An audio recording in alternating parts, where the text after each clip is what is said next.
राम राम जी साਰਿਆਂ ने आप सभी का हार्दिक स्वागत है अपने YouTube चैनल नियति क्लासेस में। आज मैं जीके के वन लाइनर क्वेश्चंस लेके आई हूँ।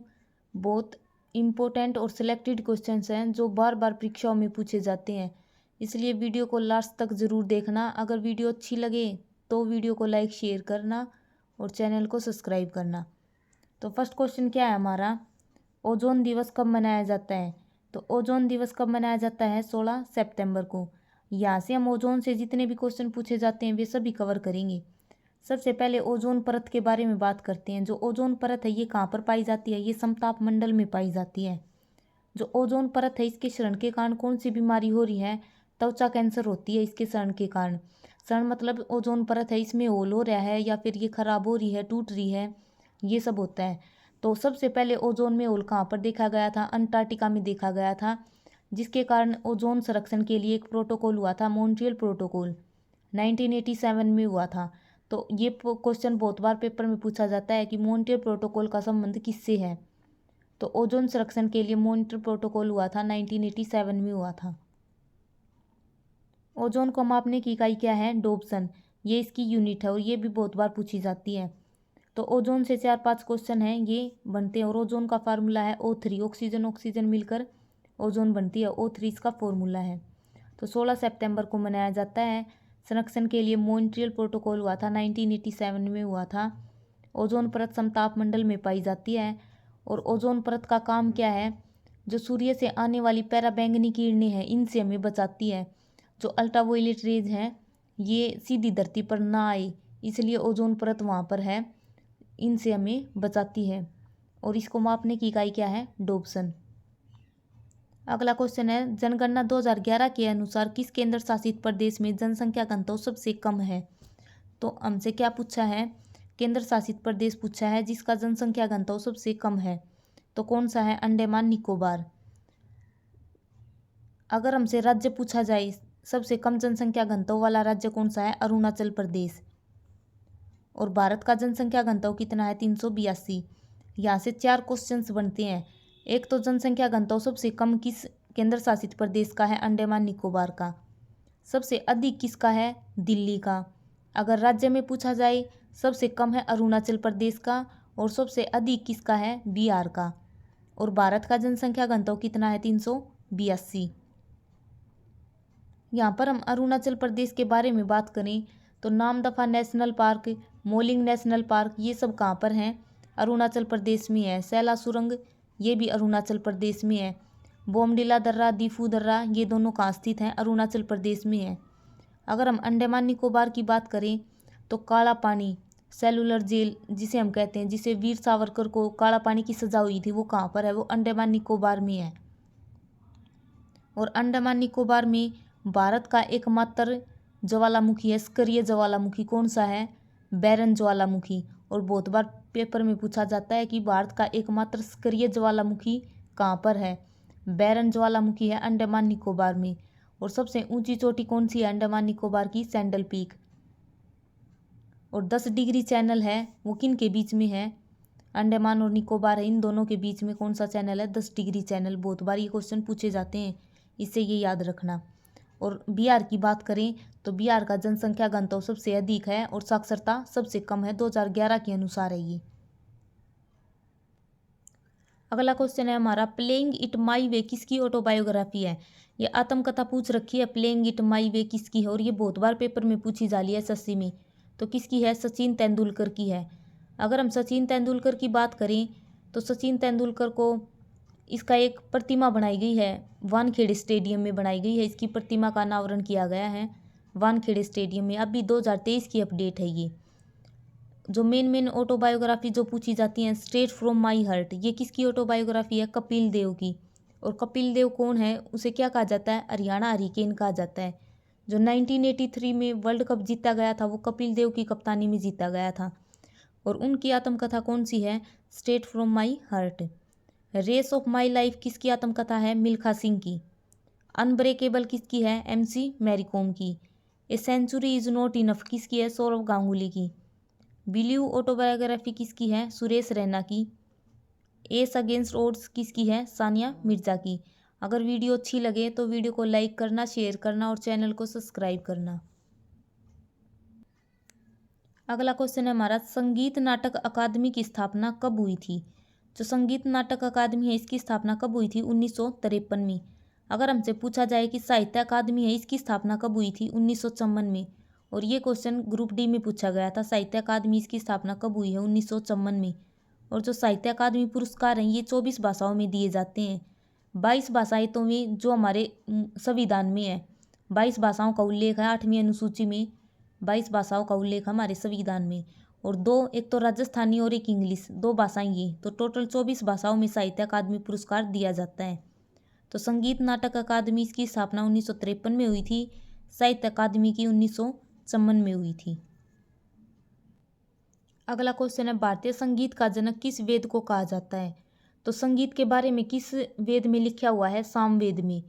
4 वेद हैं हमारे, सबसे पुराना और सबसे बड़ा कौन सा है? ऋग्वेद। इसमें 1028 तो सूक्ति हैं और 10 मंडल हैं। संगीत के बारे में सामवेद में है। और यजुर्वेद जिसमें गद और पद दोनों में लिखा हुआ है। और एक है अथर्ववेद, वो बिल्कुल नया है। अगला क्वेश्चन है, धोलावीरा कहाँ पर स्थित है? जो धोलावीरा है इसके बारे में बात करें तो ये 40वीं वर्ल्ड हेरिटेज है, यूनेस्को में शामिल हुई थी, 40वें नंबर की है भारत में। और भारत की टोटल यूनेस्को में कितनी शामिल हैं? अभी नवंबर 2023 की अपडेट के साथ 42 हैं। 2 अभी शामिल हुई हैं। 40वीं तो धोलावीरा थी, 41वीं शांति निकेतन पश्चिम बंगाल में है और 42वां ओयसल मंदिर है कर्नाटक का, ये बिल्कुल नवीनतम है। और धोलावीरा 40वीं नंबर की है, ये गुजरात में स्थित है।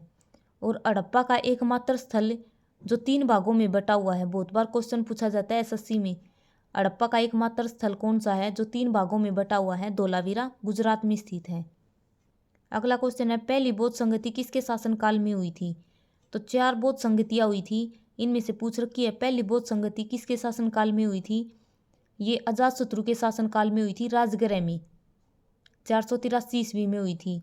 जो सेकंड नंबर की है वो कहाँ पर हुई थी? वो वैशाली में हुई थी, कालाशोक के टाइम पर। तीसरी पाटलिपुत्र में हुई थी, अशोक के टाइम पर। और चौथी कनिष्क के टाइम पर हुई थी, कुंडलवन कश्मीर में। ये 4 बौद्ध संगतियाँ हुई थी। और जो चौथी बौद्ध संगति थी उसमें जो बौद्ध धर्म है ये 2 भागों में बट गया था, महायान और हीनयान। ये भी बहुत बार क्वेश्चन पूछा जाता है कि बौद्ध धर्म 2 भागों में कब कौन सी बौद्ध संगति में बटा था? चौथी बौद्ध संगति में बटा था, हीनयान और महायान में। और बौद्ध धर्म से रिलेटेड ग्रंथ कौन सा है? त्रिपिटक। ये भी बहुत बार पूछा जाता है कि त्रिपिटक का संबंध किससे है? तो बौद्ध धर्म से रिलेटेड है त्रिपिटक।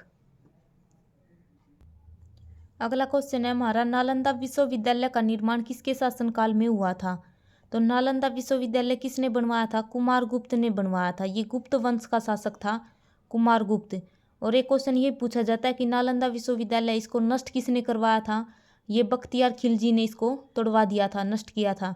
और बनवाया किसने था? कुमारगुप्त ने। अगला क्वेश्चन है, अशोक के शिलालेख को सर्वप्रथम किसके द्वारा पढ़ा गया था? तो अशोक के शिलालेख सबसे पहले किसने पढ़े थे? 1837 में जेम्स प्रिंसिप ने पढ़े थे। अगर हम अशोक की बात करें तो अशोक से ये पूछा जाता है कि कलिंग का युद्ध कब हुआ था? तो 261 ईस्वी में कलिंग का युद्ध हुआ था। और उस युद्ध में इतनी मारकाट हुई थी कि अशोक का अर्ध परिवर्तन हो गया था। उसके बाद अशोक ने बौद्ध धर्म को अपना लिया था। और 13वें शिलालेख है, इसमें इसका वर्णन किया गया है। ये जरूर पूछा जाता है कि कलिंग का युद्ध है, इसका वर्णन कहाँ पर किया गया है? 13वें शिलालेख में किया गया है, 261 ईस्वी पूर्व में हुआ था। अगला क्वेश्चन है, एकता प्रणाली की शुरुआत करने वाला शासक कौन है? तो सबसे पहले हम बात करते हैं कि एकता प्रणाली होती क्या है। एकता प्रणाली होती है जो युद्ध में जीत जाते थे सैनिक, उनको वेतन न देकर जमीन दे देना, ये होता है एकता प्रणाली।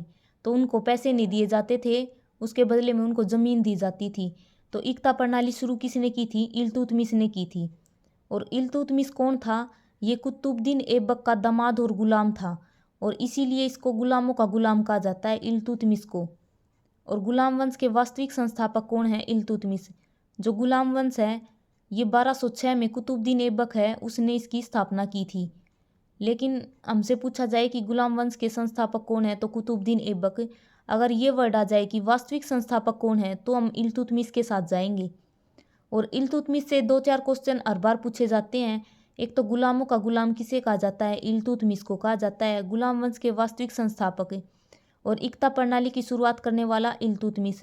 और एक इसने तुर्कान चियलगानी, जो 40 गुलाम सरदारों का संगठन बनाया था, उसका नाम क्या था? तुर्कान चियलगानी। इसका निर्माण किसने किया था? इल्तुतमिश ने किया था। इसने चांदी का टका और जितल, तांबे का जितल, ये सिक्के चलाए थे इल्तुतमिश ने। कुतुब मीनार का निर्माण पूरा किसने करवाया था? इल्तुतमिश ने करवाया था। और इल्तुतमिश की बेटी कौन थी? रजिया सुल्तान। ये भी याद रखना, क्योंकि बहुत बार ये क्वेश्चन पूछा जाता है कि रजिया सुल्तान किसकी बेटी थी? तो इल्तुतमिश की बेटी थी रजिया सुल्तान। ये 4-5 क्वेश्चन इल्तुतमिश से पूछे जाते हैं। अगला क्वेश्चन है, महाभारत का फारसी अनुवाद किस नाम से किया गया था? तो फारसी भाषा में अनुवाद किस नाम से किया गया था? रजमनामा। और बहुत बार ये क्वेश्चन एसएससी में पूछा गया है। ये फारसी में नाम है इसका, रजमनामा। अगर महाभारत का पुराना नाम पूछा जाए तो जय संहिता, और बदायूं ने इसका फारसी में अनुवाद किया था। और पुराना नाम महाभारत का जय संहिता हो गया। और महाभारत किसने लिखी थी? महर्षि वेदव्यास ने लिखी थी। और महाभारत का युद्ध कुरुक्षेत्र में हुआ था, 18 दिन चला था। वर्नाकुलर प्रेस एक्ट 1878 में ये एक्ट आया था, किस वायसराय के समय पारित हुआ था? तो लिटन के टाइम पर वर्नाकुलर प्रेस एक्ट है, ये पारित हुआ था लिटन के टाइम। अगर वीडियो अच्छी लगे तो वीडियो को लाइक करना, शेयर करना और चैनल को सब्सक्राइब करना। अगला क्वेश्चन है, कैबिनेट मिशन के अध्यक्ष कौन थे? तो कैबिनेट मिशन है, इसमें सबसे पहले तो ये आया कब था? ये भारत में 1946 में आया था। और कैबिनेट मिशन है, इसमें 3 सदस्य थे, अलेक्जेंडर फ्लेमिंग, स्टेफर्ड क्रिप्स और पैथिक लॉरेंस। ये 3 सदस्य इसमें शामिल थे। जो कैबिनेट मिशन है, इसकी अध्यक्षता किसने की थी? पैथिक लॉरेंस ने की थी। और ये कब आया था? 1946 में। और कैबिनेट मिशन है, इसका उद्देश्य क्या था भारत में आने का? संविधान सभा का गठन करना, ये इसका उद्देश्य था। अगला क्वेश्चन है, गदर पार्टी की स्थापना कब हुई थी? तो गदर पार्टी की स्थापना कब हुई थी? 1913 में सैन फ्रांसिस्को, अमेरिका में की गई थी, 1913 में। और किसने की थी? सोहन सिंह भाखना और लाला हरदयाल ने की थी। ये क्वेश्चन भी बहुत बार पूछा जाता है कि गदर पार्टी के संस्थापक कौन है? सोहन सिंह भाखना। 1913 में सैन फ्रांसिस्को, अमेरिका में की गई थी। अगला क्वेश्चन है, किसे महात्मा गांधी ने यह कहा कि दिवालिया बैंक द्वारा भविष्य की तिथि में भुगताने वाला चेक, पोस्ट डेटेड चेक, किसे कहा था? मतलब महात्मा गांधी ने किसे पोस्ट डेटेड चेक कहा था? ये जो क्रिप्स मिशन है 1942 में आया था। ये क्यों आया था? क्योंकि 1942 में एक तो भारत छोड़ो आंदोलन शुरू कर रखा था महात्मा गांधी ने। और एक 1942 में जब द्वितीय विश्व युद्ध शुरू हो चुका था, 1939 से लेकर 1945 तक चला था द्वितीय विश्व युद्ध, उसमें कोई भी भारतीय शामिल नहीं था। तो ये क्रिप्स मिशन है, ये आया था। और इसने क्या कहा था कि सभी भारतीय इस युद्ध में शामिल हो जाओ और हम भारत का अलग से संविधान बना देंगे। तो इसीलिए जो महात्मा गांधी है, इसने क्या कहा था? पोस्ट डेटेड चेक, ऐसा चेक जिसकी तो आगे की डेट भी है ही नहीं, ये पोस्ट डेटेड चेक है। तो किसे कहा था? क्रिप्स मिशन को कहा था, 1942 में आया था। अगर हम यहाँ पर महात्मा गांधी के बारे में बात करें तो महात्मा गांधी की एक पुस्तक है, माई एक्सपेरिमेंट विद ट्रूथ, सत्य के साथ मेरे प्रयोग। ये बहुत बार पेपर में पूछी जाती है महात्मा गांधी की। महात्मा गांधी 9 जनवरी 1915 को दक्षिण अफ्रीका से भारत आए थे, 1915 में, इसलिए 9 जनवरी को प्रवासी भारतीय दिवस मनाया जाता है। और महात्मा गांधी से एक क्वेश्चन ये पूछा जाता है कि महात्मा गांधी ने दक्षिण अफ्रीका में कौन सा समाचार पत्र लिखा था? तो इंडियन ओपिनियन नाम का समाचार पत्र लिखा था महात्मा गांधी ने दक्षिण अफ्रीका में। और पुस्तक कौन सी है? My experiment with truth. और महात्मा गांधी ने 1932 में डॉक्टर भीमराव अंबेडकर के साथ यरवदा जेल में पूना पैक्ट भी किया था, ये भी जरूर याद रखना। अगला क्वेश्चन है, तिरंगा को कब राष्ट्रीय ध्वज के रूप में स्वीकार किया गया था? जो राष्ट्रीय ध्वज है, इसके रूप में कब स्वीकार किया गया था? 22 जुलाई 1947 को। जो राष्ट्रीय ध्वज है, इसकी जो संरचना है, ये किसने तैयार की थी? किसने इसका डिज़ाइन तैयार किया था? पिंगली वेंकैया नायडू ने। और इससे पहले मैडम भीकाजी कामा ने तैयार किया था सबसे पहले। और अंतर्राष्ट्रीय धरती पर झंडा फहराने वाली पहली कौन बनी थी? मैडम भीकाजी कामा बनी थी। और ये कौन थी? ये दादा भाई नारोजी है, उनकी सेक्रेटरी थी, प्राइवेट सेक्रेटरी थी मैडम भीकाजी कामा। जर्मनी के स्टुटगर्ट में इन्होंने झंडा फहराया था। सबसे पहले तो उन्हीं ने तैयार किया था, मैडम भिकाजी कामा ने। उसके बाद नया डिज़ाइन तैयार किया था पिंगली वेंकैया ने। और इसके लंबाई और चौड़ाई का रेशो पूछा जाता है, 3:2 इसके लंबाई चौड़ाई का रेशियो होता है। अगला क्वेश्चन है, सांप्रदायिक निर्वाचन प्रणाली किस भारत परिषद अधिनियम द्वारा शुरू की गई थी? तो निर्वाचन प्रणाली है ये सांप्रदायिक निर्वाचन प्रणाली। ये क्या थी? इसमें अगर कोई मुस्लिम खड़ा होता है, मतलब वोट डालने के लिए, मुस्लिम मुस्लिम को वोट देगा, हिंदू हिंदू को वोट देगा। ये थी सांप्रदायिक निर्वाचन प्रणाली। और किस भारत शासन अधिनियम है ये? भारत परिषद अधिनियम 1909 का भारत परिषद अधिनियम था। और इसी को मार्ले मिंटो सुधार एक्ट भी कहते हैं। इसमें है हिंदू हिंदू को वोट करेगा, मुस्लिम मुस्लिम को वोट करेगा। नेक्स्ट क्वेश्चन है हमारा, लोकसभा के पहले स्पीकर कौन थे? तो लोकसभा के पहले स्पीकर कौन थे? गणेश वासुदेव मावलंकर। तो ये थे लोकसभा के पहले स्पीकर। अगर हम लोकसभा की बात करें तो लोकसभा, इसको हम निचला सदन यानी कि लोअर हाउस कहते हैं। आर्टिकल कितना है लोकसभा का? 81। और लोकसभा का स्पीकर है, उसका आर्टिकल कितना होता है? 93। और वर्तमान में 17वीं लोकसभा चल रही है, जिसके स्पीकर कौन है? ओम बिड़ला इसके स्पीकर हैं। और पहले स्पीकर कौन है? जीवी मावलंकर। अगला क्वेश्चन है, उपराष्ट्रपति राज्यसभा का पदेन सभापति का उल्लेख संविधान के किस अनुच्छेद में है? जो हमारा उपराष्ट्रपति है वो सब राज्यसभा का पदेन सभापति होता है। ये किस आर्टिकल में कहा गया है? आर्टिकल 64 में कहा गया है कि जो हमारे देश का उपराष्ट्रपति होगा वही राज्यसभा का सभापति होगा। आर्टिकल 64 में कहा गया है। वर्तमान में हमारे उपराष्ट्रपति कौन है? जगदीप धनखड़ है। और राज्यसभा है, इसका आर्टिकल कितना है? आर्टिकल 80।